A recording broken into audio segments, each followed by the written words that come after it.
Hello viewers, welcome to my channel Appy kitchen.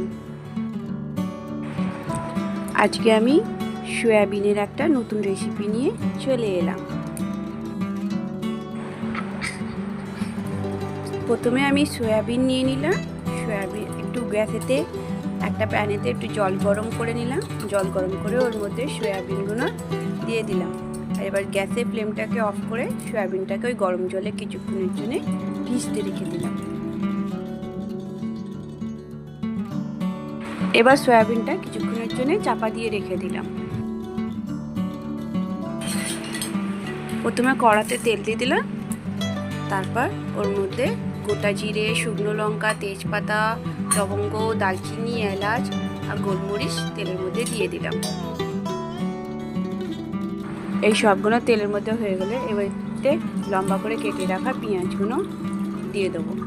পেঁয়াজগুলো একটু brown হওয়া অবধি ভেজে নেব। পেঁয়াজগুলো খুব বেশি ভাজবো না, অল্প ব্রাউন হওয়া অবধি ভাজবো।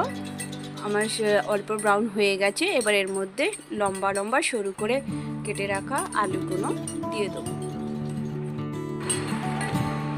এবার আলু আর পেঁয়াজ সব একসাথে ভালোভাবে ভেজে নেব। আলুগুলো আমার যতক্ষণ ভাজা হচ্ছে আমি সয়াবিনগুলো মিক্সিতে একটু পিষে নিয়েছিলাম। আমার সয়াবিনগুলো দেখতে পাচ্ছে এইভাবে পিষে নিয়েছি। তারপরে এবার আলুর মধ্যে সয়াবিনগুলো দিয়ে দিচ্ছি। এবার সয়াবিন আর আলু মিক্স করে ভালো করে ভাজবো।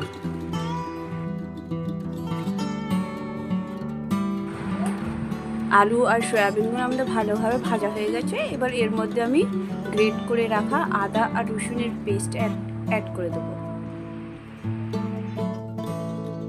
তারপর এর মধ্যে আমি 4টে কাঁচা লঙ্কা মাঝখান থেকে চিড়ে দিয়ে দিলাম। এবার আর টমেটো কুচি দিয়ে দিলাম। এবার এইগুলো দিয়ে সব ভালো করে মিক্স করব। এবার এর মধ্যে গুঁড়ো মশলা অ্যাড করব। হলুদ, জিরে গুঁড়ো, ধনে গুঁড়ো আর গুঁড়ো লঙ্কা দিয়ে সব একসাথে ভালোভাবে মিক্স করে নেব। আর এবার দিয়ে দেবো স্বাদ অনুযায়ী নুন। এবারে এইগুলো সব মশলা দিয়ে আলু আর সয়াবিনকে ভালোভাবে কষে নেব। এবার এর মধ্যে 1 চিমটে হিং অ্যাড করে দিলাম। এই হিং দিয়ে একটু ভালোভাবে মিক্স করে নিয়ে আরও কিছুক্ষণ কষে নেব। কষে নেওয়ার পর এবার এর মধ্যে আমি জল দিয়ে দেবো।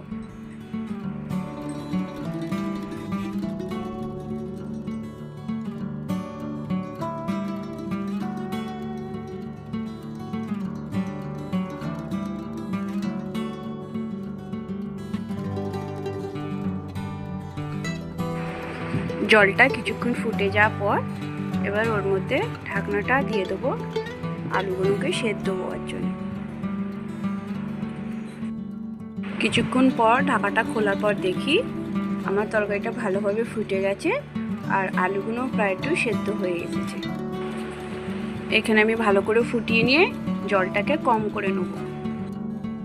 আমার এই তরকারিটা না বেশি ঝোল হবে আর না বেশি একদম শুকনো হবে। এই তরকারিটা মাখো মাখো হবে। এবার এই পরিমাণে এসে আমি একটু ধনেপাতা কুচি অ্যাড করে দিয়ে ভালোভাবে মিক্স করে নিলাম। তরকারির জলটা অনেকটাই কম হয়ে এসেছে।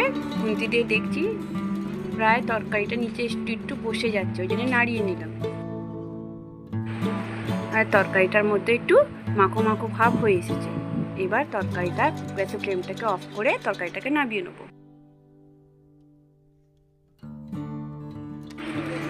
ভিউয়ার্স, আমার এই নতুন রকমের সয়াবিন দিয়ে আলুর রেসিপিটা আপনাদের কেমন লাগলো প্লিজ কমেন্ট করে জানাবেন। ভালো লাগলে একটা লাইক দেবেন আর প্লিজ চ্যানেলটাকে সাবস্ক্রাইব করে দেবেন। Thank you for watching my video.